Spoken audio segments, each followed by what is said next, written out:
अर्चना मुझे गिराएंगी तो नहीं ना? नहीं गिराऊंगी। क्या हेमा मालिनी ने छोटे कपड़े नहीं पहने?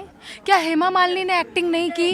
क्या स्मृति ईरानी ने एक्टिंग नहीं की? क्या उन्होंने छोटे कपड़े नहीं पहने? तो सेम चीज़ मैंने की है। मैंने क्या गलत किया है? मुझ पे क्यों इतना इल्ज़ाम कि मैं एक दलित की बेटी हूँ? इस वजह से मुझे टॉर्चर किया जा रहा है, मुझे रोका जा रहा है आगे बढ़ने से। लोग आपको क्यों वोट दे कि अर्चना गौतम ने तो कुछ ऐसा किया नहीं है, आपको तो ऊपर से लाके पार्टी ने टिकट दे दिया। जी, यहाँ पे बस अड्डा नहीं है कि अगर किसी को लखनऊ जाना हो तो पहले वो यहाँ से जैसे भी बुग्गी में या ऑटो में जाता है हसनापुर, वहाँ से फिर मेरठ, तो ये गलत है। तो ये सब चीज़ें, पर अभी मैं आपको चुनावी यात्रा कराती हूँ, आप मेरे साथ स्कूटी पे बैठिए। चलिए, क्योंकि तो दीदी का नारा है लड़की हूँ लड़ सकती हूँ। तो चलिए, तो हम इस वक्त अब अर्चना के साथ, अर्चना गौतम के साथ इनकी स्कूटी पे चलेंगे और देखेंगे इनकी चुनावी यात्रा कैसी है। अर्चना गौतम जिंदाबाद, अर्चना गौतम जिंदाबाद, अर्चना गौतम जिंदाबाद। खड़े होकर के तालियां बजाइए, तालियां बजाइए। अर्चना, मुझे एक बात बताइए, आपने कभी सोचा था कि आप चुनाव लड़ेंगी? कहाँ मॉडलिंग कर रही थी आप? चुनाव लड़ने कैसे पहुंच गई आप? मैंने ऐसा सोचा नहीं था। शायद मेरी जनता ने मुझे याद किया, शायद मेरे हसनापुर परिवार वालों ने मुझे याद किया कि यहाँ पे इतना भ्रष्टाचार हो रहा है मेरे लोगों के साथ, जनता के साथ। शायद उस चीज़ को मैं दूर करने के लिए आई हूँ। हाँ, तो अर्चना एक बात बताइए, आप जो राजनीति में आई हैं तो आपकी मुलाकात प्रियंका गांधी से कैसे हुई और आपको टिकट ही क्यों दिया गया? देखिए, मैंने प्रियंका दीदी का एक नारा सुना था, लड़की हूँ लड़ सकती हूँ, और उस नारे को देख के मैंने मेल किया, और मेल करने के बाद वहाँ से मुझे कॉल आया और मैं जब उनसे मिली तो दीदी ने मुझे बताया कि लड़कियों को भारत में कमज़ोर समझा जाता है और आगे बढ़ना चाहिए, और जिस हिसाब से मेरी 26 साल की उम्र है उस हिसाब से उस हिसाब से मुझे महिलाओं को आगे बढ़ाना चाहिए। तो बस मैंने अपनी महिलाओं को और बहनों को आगे बढ़ाने का निर्णय ले लिया और राजनीति ज्वाइन कर ली। मैं तो अभी मिलाती हूँ अपनी माँओं से। हाँ। मेरे गाँव की माएँ हैं, इनसे मैं आपको मिलाती हूँ। विधायक का चुनाव लड़ रही हूँ। मैं चाहती हूँ कि इस बार आप पंजे को वोट दें, अपनी बेटी को जिताएं। जी जी जी। आपने देखा यहाँ के जो लोग होते हैं वो बहुत शाय होते हैं, बहुत शर्मीले होते हैं, क्योंकि अभी तक यहाँ पे इतनी ग्रोथ नहीं हो पाई है, इतना विकास नहीं हो पाया है। आप देख रहे हैं, ये रोड देख रहे हैं, आप दिखाएंगे रोड?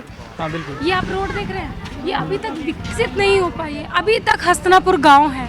तो माँ जी, मैं आपसे पूछती हूँ, ये बताइए, जो नेता है वो क्या करते हैं यहाँ पे? कुछ भी ना करते, क्या करते माँ जी? कुछ भी ना। देखो क्या हाल है यहाँ खड़ंजों का। कुछ भी नहीं किया। कुछ भी ना करता कोई नहीं भाई। गरीब का तो कोई है ना, मैं बताऊंगा, गरीब का नहीं है कोई। मैं हूँ ना। हाँ। जैसे ही आपका अनाउंस हुआ नाम, उसके बाद से एक चीज़ देखने को मिली सोशल मीडिया पर आपके बारे में, क्योंकि आप मिस बिकनी इंडिया रही हैं, मिस यूपी रही हैं, तो आपकी जो फोटोज़ हैं बिकनी में और तमाम तरह की चीज़ें जो हैं वो शेयर करने लगे, लोग आपको ट्रोल करने लगे। अनफॉर्चुनेटली, क्या इन बातों से अर्चना गौतम को गुस्सा आता है, बुरा लगता है, नाराज़गी है?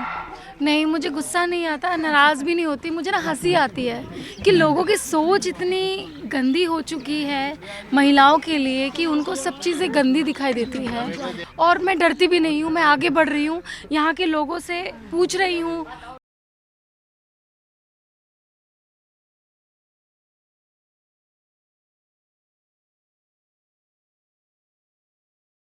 की प्रॉब्लम समझती हूँ। वो नेता जो बैठे हुए हैं वहाँ पे, बिल्डर है कोई, जो यहाँ के एमएलए हैं, मैं उनकी बात कर रही हूँ, कोई एमएलए है, कोई पेट्रोल पंप का मालिक है, वो लोग खुद अमीर है, उनको गरीबों से क्या मतलब?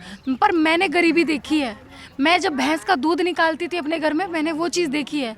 जब मैं कुट्टी काटती थी तब वो चीज़ देखी है। तो मैं एक गरीब परिवार की लड़की हूँ, तो गरीबी क्या होती है वो चीज़ मुझे पता है। देखिए, आप कह रही हैं गरीबी आपको पता है, सारी बातें आप बता रही हैं, लेकिन एक सवाल, जब कोई चुनाव लड़ता है, और ख़ास करके जब कोई एक्टर एक्ट्रेस जब चुनाव लड़ती हैं, तो उनके लिए एक सवाल ये होता है कि भाई ये चुनाव लड़ना इनके लिए जो है टूरिज्म टाइप है।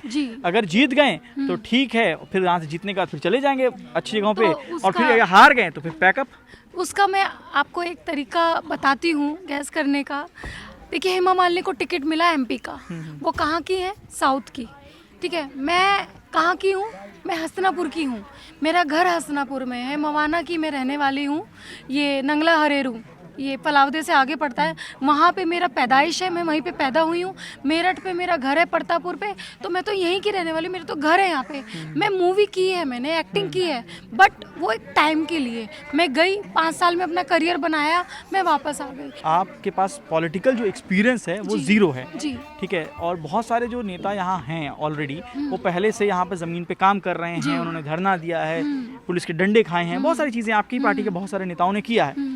आपके पास वो सारी चीज़ें नहीं हैं, एक्सपीरियंस नहीं है, लोग आपको क्यों वोट दे? कि अर्चना गौतम ने तो कुछ ऐसा किया नहीं है, आपको तो ऊपर से लाके पार्टी ने टिकट दे दिया। जी, मैं चाहती हूँ कि मुझे राजनीति कभी आए ना, मैं कभी एक राजनेता बन ही ना पाऊँ।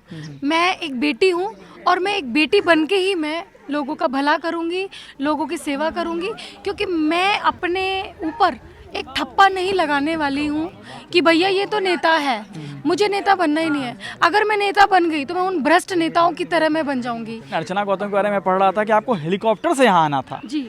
तो ये तो मतलब हेलीकॉप्टर पे आप इतना खर्च करने चाह रही थी, आपको यहाँ पुष्प वर्षा शायद करना था, क्यों करना था? से मैं चाहती थी कि मैं अपने जब गांव में आऊँ तो मैं हेलीकॉप्टर से पुष्प वर्षा करके आऊँ, बट मुझे पुलिस वालों ने भी और लोगों ने भी मुझे मना कर दिया गया, ये बोल के कि जो हेलीपैड है ना वो मोदी जी ने बनवाया है और उस पे आपका हेलीकॉप्टर नहीं उतर सकता, आपको अपना हेलीपैड अलग बनवाना पड़ेगा। क्या एक पड़ोसी दूसरी पड़ोसी की मदद नहीं कर सकता?